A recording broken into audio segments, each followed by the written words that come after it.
بسم اللہ الرحمن الرحیم۔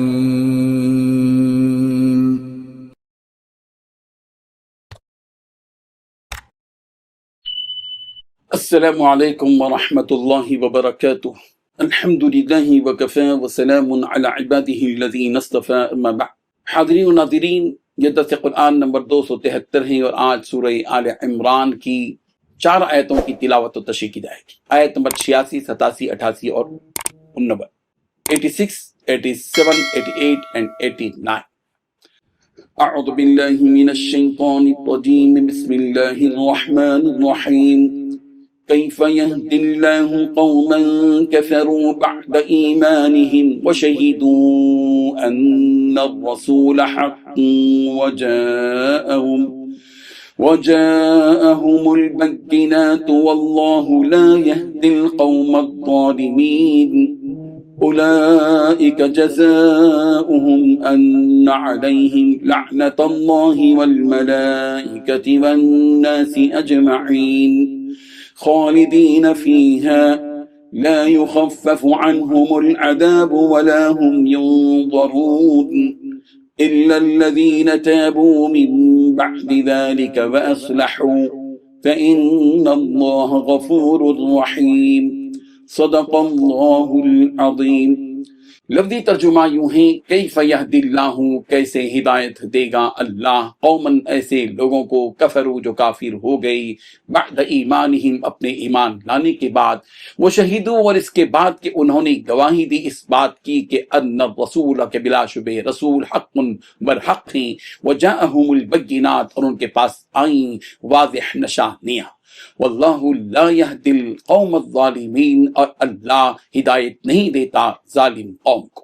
اولئک یہ لوگ جزاؤہم ان کی جزا یہ ہے کہ ادنا علیہم کہ بے شک ان پر لعنت اللہ اللہ کی لعنت ہے، والملائکہ اور فرشتوں کی، والناس اجمعین اور سب لوگوں کی، خالدین وہ ہمیشہ رہیں گے، فیہا اس میں، لا یخفف ہلکا نہیں کیا جائے گا، عنہم العذاب ان سے عذاب، ولا ہم ینظرون اور نہ ہی وہ مہلت دیے جائیں گے، الا الذین مگر وہ لوگ جنہوں نے تابو توبہ کی، من بعد ذلک اس کے بعد، واصلحوا اور اپنی اصلاح کر لی، فإن اللہ غفور الرحیم تو بلا شبہ اللہ بخشنے والا نہایت رحم والا ہے۔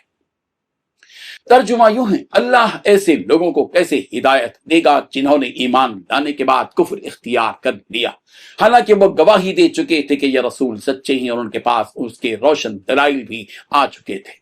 اللہ ایسے ظالموں کو ہدایت نہیں دیا کرتا۔ ایسے لوگوں کی سزا یہ ہے کہ ان پر اللہ کی، فرشتوں کی اور تمام انسانوں کی پھٹکار، اسی پھٹکار بھی ہمیشہ رہیں گی، نہ ان کے لیے عذاب ہلکا کیا جائے گا اور نہ ہی کوئی مہلت دی جائے گی۔ البتہ جو لوگ اس سب کے بعد بھی توبہ کر کے اپنی اصلاح کر لیں تو بے شک اللہ بہت بخشنے والا بڑا مہربان ہے۔ ان 3 آیتوں میں 8 باتیں بتلائی گئی ہیں۔ پہلی بات، اللہ تعالیٰ ایسے لوگوں کو کیسے ہدایت دے گا جنہوں نے ایمان لانے کے بعد کفر اختیار کر لیا۔ دوسری بات، حالانکہ وہ گواہی دے چکے تھے کہ یہ رسول سچے ہیں۔ تیسری بات، ان کے پاس روشن دلائل بھی آ چکے تھے۔ چوتھی بات، اللہ تعالیٰ ایسے ظالموں کو ہدایت نہیں دیتا۔ پانچویں بات، ایسے لوگوں کی سزا یہ ہے کہ اللہ کی، فرشتوں کی اور تمام انسانوں کی ان پر لعنت ہے۔ چھٹویں بات، اسی لعنت میں وہ ہمیشہ رہیں گے۔ ساتویں بات، نہ ان کے لیے عذاب ہلکا کیا جائے گا اور نہ ہی کوئی مہلت دی جائے گی۔ آٹھویں بات، جو لوگ اس کے بعد توبہ کر کے اصلاح کر لیں تو بے شک اللہ بخشنے والا بڑا مہربان ہے۔ بزرگان محترم، کسی آدمی کا کفر کرنا ایک جرم ہے اور کسی آدمی کا ایمان لانے کے بعد کفر کرنا اس سے بڑا جرم ہے۔ دور رسالت میں ایسے واقعات بھی پیش آئے کہ کسی نے اسلام قبول کیا پھر کافر ہو کر اسلام کی نعمت سے محروم ہو گیا۔ اس آیت کے شان نزول میں مفسرین نے یہ بات نقل کی ہے کہ حارث بن سوید نامی ایک شخص نے اسلام قبول کیا، پھر کافر ہو کر اپنی قوم کی طرف چلا گیا۔ اس پر یہ 4 آیتیں نازل ہوئی جن کی تلاوت کی گئی۔ حارث بن سوید کی قوم کا ایک شخص اس کے پاس گیا اور اسے یہ آیتیں سنائیں۔ یہ سن کر حارث بن سوید نے کہا کہ میں جہاں تک جانتا ہوں تو سچا ہے، رسول اللہ صلی اللہ علیہ وسلم تجھ سے بڑھ کر سچے ہیں، بلا شبہ اللہ تعالیٰ تم دونوں سے بڑھ کر سچا ہے۔ اس کے بعد اس نے دوبارہ اسلام قبول کر لیا اور اچھی طرح اسلام کے کاموں میں وہ لگا رہا، رضی اللہ عنہ، لگے رہے۔ اب تو صحابی ہو گئے۔ الا الذین تابوا من بعد ذلك واصلحوا فان اللہ غفور رحیم کے ذریعے یہ گنجائش رکھی گئی کہ جو شخص اپنے کفر سے توبہ کر لیتا ہے اور اصلاح کر لیتا ہے تو اللہ تعالیٰ ایسے شخص پر رحم بھی فرماتے ہیں اور اس کو معاف بھی فرماتے ہیں۔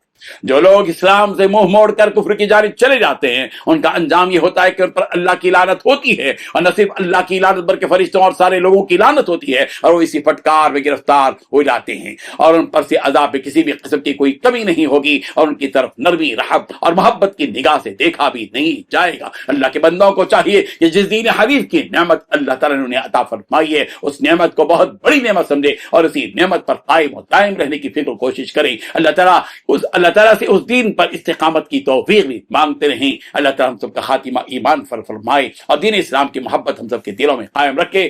آمین وآخر دعوانا ان الحمدللہ رب العالمین۔ ڈیلی درس قرآن کو سبسکرائب کیجئے، اپنے تاثرات اور مشورے ارسال کیجئے اور متعلقین کے گروپ بنا کر انہیں روزانہ درس قرآن بھیجیں اور اجر ثواب پائیں۔